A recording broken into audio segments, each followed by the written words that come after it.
The difference between success and failure is often nothing more than this. People who have success also have self-discipline.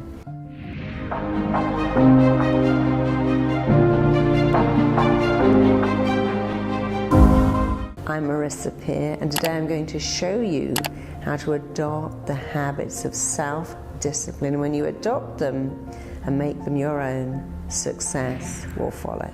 I meet people all the time that really struggle with self-discipline because they have this interesting belief it's something you're born with, and that's not true. No baby is born with discipline. In fact, they find it very hard to do that. Discipline is something you acquire. It's like a muscle. If you work it, it gets better. So I'm going to tell you some absolute secrets of people who appear to be naturally disciplined. They're not. I've worked with many, many Olympic athletes. They don't go, yay, it's snowing, I'm going to get up and go out and train today. They have to keep saying, I want that Olympic medal, and this is the price I'm going to pay to get the Olympic medal.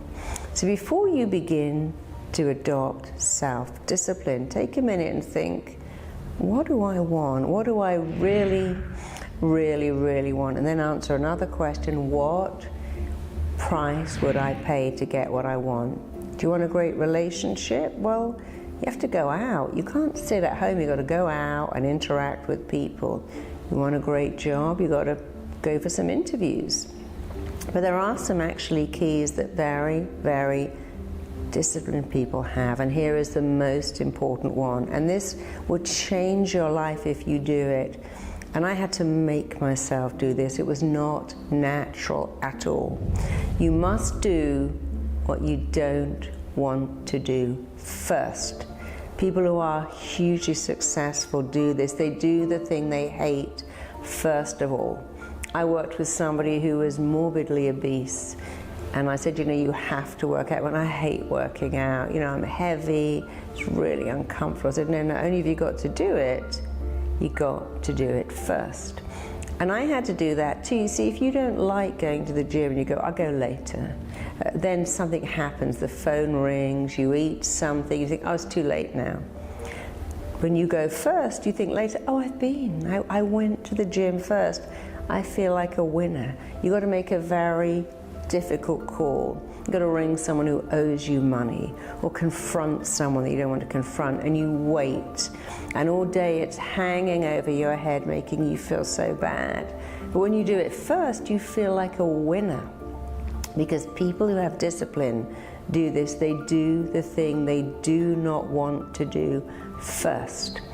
And I want you to start saying that. I was giving a speech recently, and the guy who came on after me said, you know, I kept hearing a voice in my head going, Marisa said, do what you don't want to do first. He said, that has changed my entire business life. And all my staff remember that too. What do we not want to do?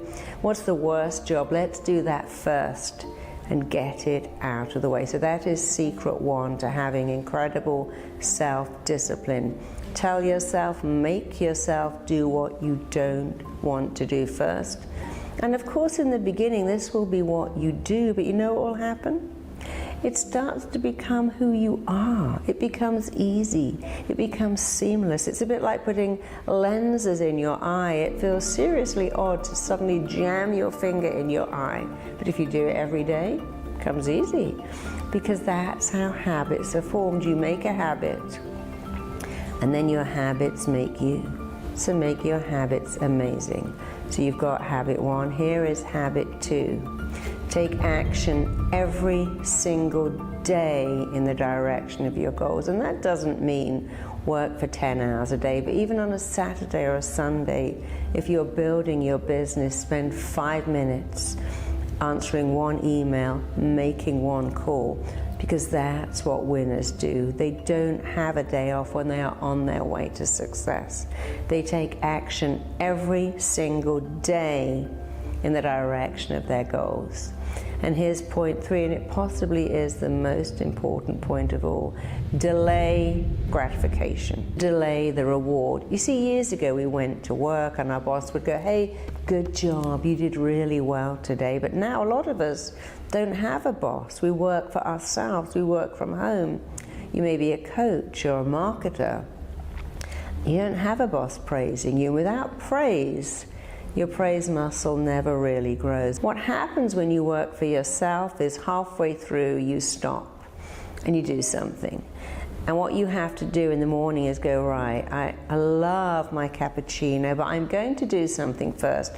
Make 6 calls, send out an email, then the cappuccino is my reward. And in the evening, you've got to think of your dinner and your TV as a reward. I'm going to reward myself.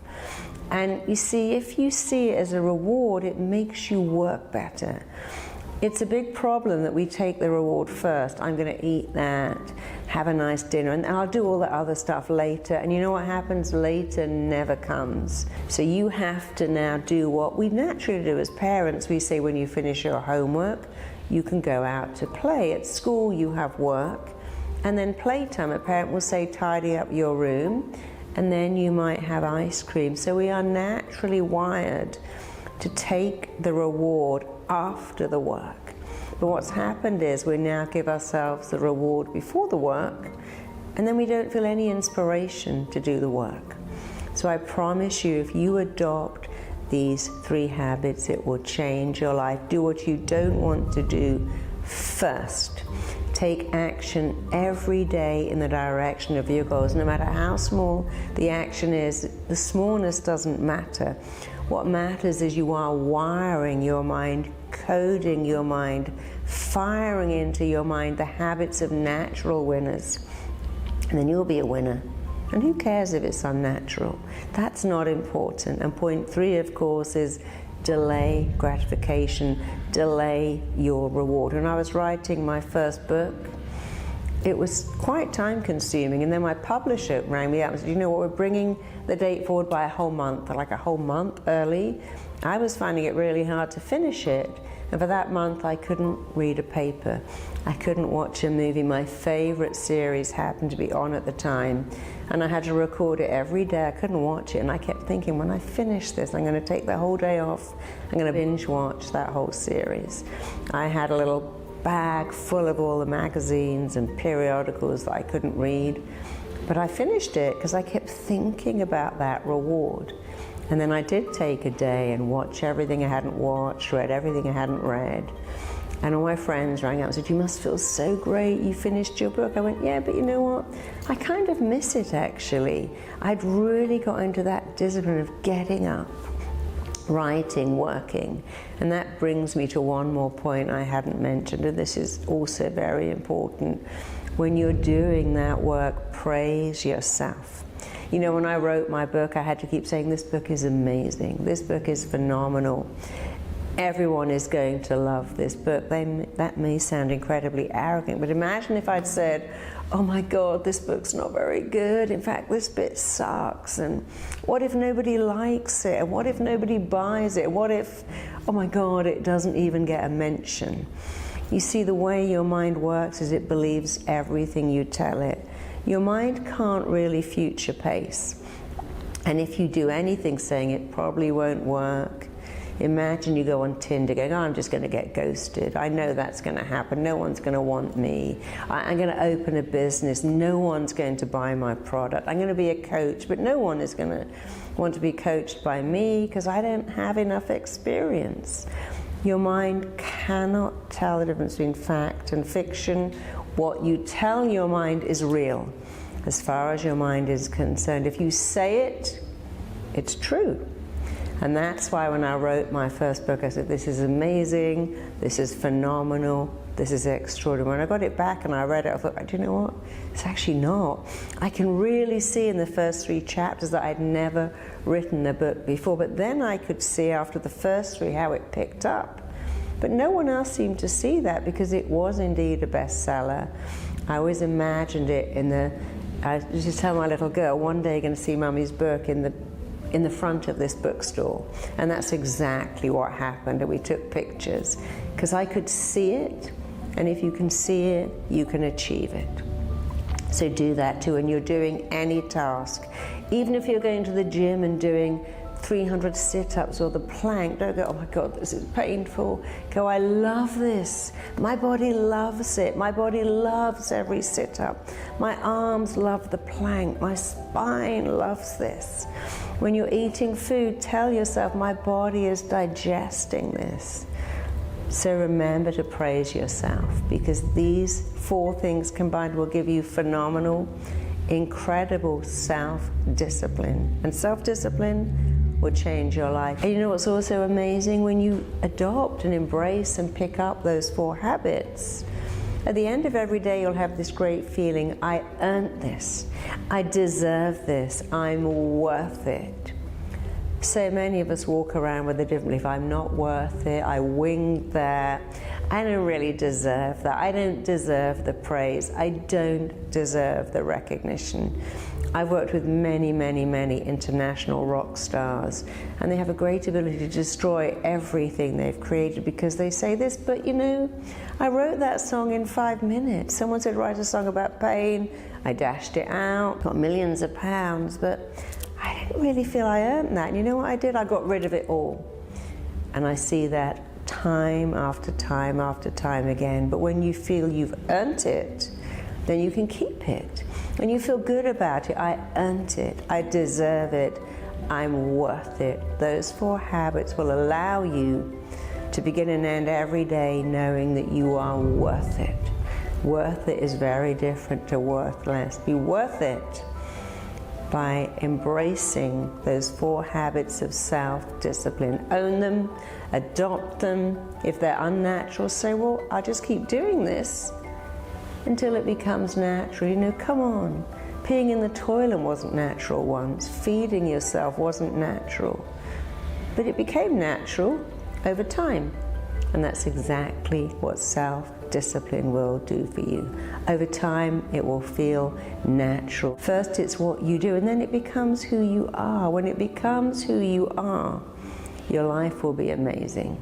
So make your life amazing now. Make those habits your own. So let me recap these 4 life-changing habits of self-discipline.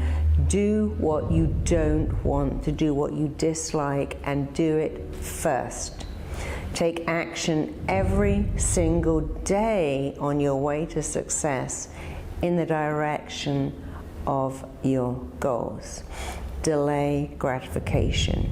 Reward yourself after the event, after the task, and never before. And massively praise yourself, big up yourself, build your praise muscle. Praise yourself the way you want someone else to praise you. And I'd love you to comment. If you already do any of those things, comment now on which ones you do, or comment on which ones are going to most excite you or even challenge you. Comment on how you feel about that, which one is going to excite you the most. And then look at other people's comments, because we all learn and grow by hearing someone else go, you know, I've been doing that. Actually, I learned that. Key 4, key 1, that's the one that's changed my life the most. So remember, you're helping other people, and they are helping you. And again, you're going to share this with other people who'd love to have self-discipline. You're going to like this, because when you like it, it helps me to provide more of this information for you. And subscribe, and I'm going to send you more and more information on how you can be phenomenal and outstanding and awesome. Thanks for tuning in.